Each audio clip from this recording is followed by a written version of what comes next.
বরাবরের মতো নতুন একটি রোমান্টিক লাভ স্টোরিতে তোমাকে স্বাগতম।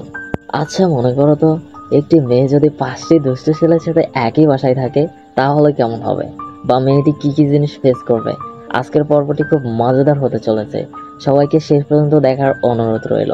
তো চলো শুরু করা যাক আজকের এক্সপ্লেনেশন। শুরুতেই বেখোকে দেখতে পাই। বেখোর পরিবার বেখোর বাবার জবের জন্য অন্য জায়গায় শিফট হচ্ছিল। যাওয়ার সময় বেখোর মা ওকে বাসায় ঠিকঠাকভাবে থাকতে বলছিল। বেখো আচ্ছামা আচ্ছামা বলছিল। ও এমন ভাব করছিল যেন ওর খুব খারাপ লাগছে বাসার সবাই দূরে চলে যাচ্ছে বলে। যখনই ওনাদের গাড়ি চলে যায় তখনই বেখো খুশিতে লাফাতে থাকে। খাবার দাবার খেয়ে বাসাটাকে একদম ডাস্টবিন বানিয়ে ফেলে।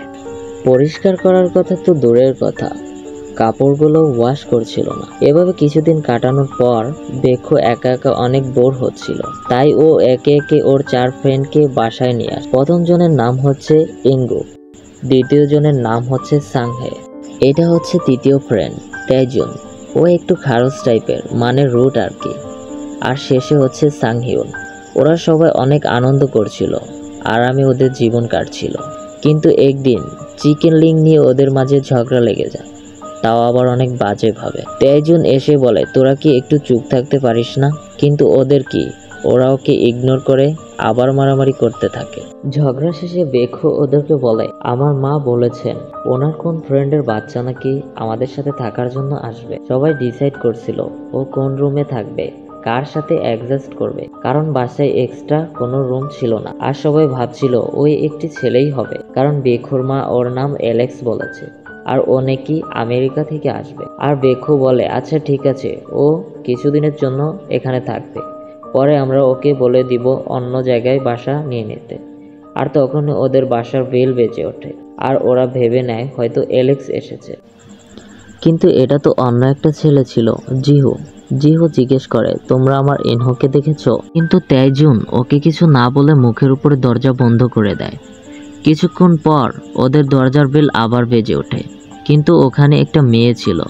সাংহেনের মনে হয় হয়তো ভুল করে চলে এসেছে, তাই দরজাটা আবার বন্ধ করে দেয়। দেন ওরা জানতে পারে ওই অ্যালেক্স যে একটি মেয়ে। ওরা তো দেখি পুরোই শর্ট হয়ে যায়। ওরা বেখোকে জিজ্ঞেস করে, তুই জানতি না অ্যালেক্স একটি মেয়ে? বেখো বলে, আমার মা আমাকে ফোনে বলেছিল, কিন্তু তখন আমি ঘুমের মধ্যে ছিলাম। অ্যালেক্স শুনে মনে করেছিলাম ও একটি মেয়েই হবে। সবাই অ্যালেক্সকে বলতে থাকে, আমরা সবাই এখানে ছেলে, তুমি একটা মেয়ে। অ্যালেক্সের রিয়েকশন ছিল, তো তাতে কি হয়েছে? তেজুন বলে, মানে তুমি আমাদের এখানে থাকতে পারবে না। অ্যালেক্স ওদের সাথে থাকতে কোনো সমস্যা ছিল না। তাই বেখো বলে, আচ্ছা আমি মায়ের সাথে কথা বলছি। কিছুক্ষণ পর ও এসে বলে, মা বলেছে যদি বাসা থেকে কারো বের হতে হয় তাহলে আমাদের। অ্যালেক্স কোথাও যাবে না আর বাসা ছেড়ে কেউ যাবে না। আর অ্যালেক্স যেহেতু আমেরিকাতে থাকতো তাই ওর এখানে থাকার কোনো ব্যবস্থাই ছিল না। তো যতদিন না ও কোনো উপায় খুঁজে পাচ্ছে ওকে এখানেই থাকতে হবে। আর সবার চেহারাটা দেখো।